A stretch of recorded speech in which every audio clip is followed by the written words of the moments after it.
Hello, my name is Tiffany Chang, and this is Conductor as CEO, where I take ideas from other industries and share how we can apply them as arts leaders. I imagine a world where leaders help people thrive, feeling more valued, seen, and fulfilled, while knowing that their work truly matters. In my recent experiences, I'm trying to take concrete steps to increase psychological safety in my musical workspaces. And I've come to learn that it is more challenging and uncomfortable than I thought it would be. We all know what it feels like to be afraid to speak up about what we think, to question a leader's decisions, and to feel like we must play it safe and not rock the boat. Most of the time, we do this for self-preservation. As a leader, I have tried to mitigate that by coming to the room and creating space for people to share their ideas. I remind musicians often that I don't have all the answers nor know everything. I also ask meaningful questions designed to foster growth and risk-taking. Now, I can do all these things correctly, technically, and it may still not work. I wonder, why not? Well, people may feel uncomfortable when they're put on the spot publicly to share their thoughts. People might be skeptical if my approach is actually a ploy. People might default to the comfort of being told exactly what to do by a leader. People might feel doubt in their musical opinions. People might disagree in my approach. People might have to guard up because of previous negative experiences. People might feel resistance in taking the actions that are a departure from the norm. And people might feel scared because sharing and taking risks are vulnerable acts.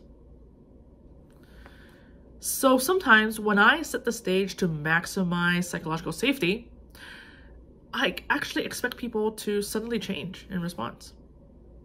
I expect people to fully participate and share their ideas. I expect people to actually have ideas. And I expect all the tension in the room to be dispelled instantaneously. And I expect everyone to feel good and excited about this different way of working. In other words, I know this is a good thing for us, and I hope people will meet me where I am. Perhaps what I really need to do is meet people where they are. And here are some ways that I'm trying to do so. Number one, experiment with different ways of inviting people to participate. Some people don't do well speaking their ideas.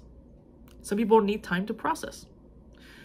Giving permission to not share right this second in the rehearsal or to share via text or email encourages people to participate in their own comfortable ways. Number two, we can name the discomfort that results when we choose to operate differently. Perhaps someone needs to feel validated about feeling awkward and unsure about this way of working. Maybe that's where they are.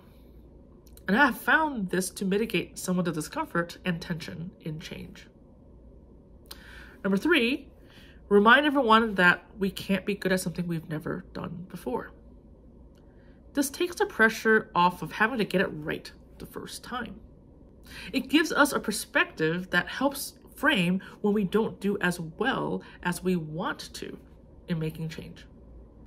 And finally, 4, we can encourage bite-sized steps. We often think it is all or nothing. We either succeed in something or we didn't. Leaders can help musicians realize that a tiny step counts toward the change we try to make.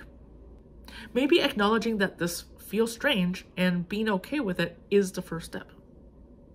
Maybe writing the email without actually sending it is a step. And when we recognize that we're trying to make bite-sized efforts, we are more motivated to keep trying.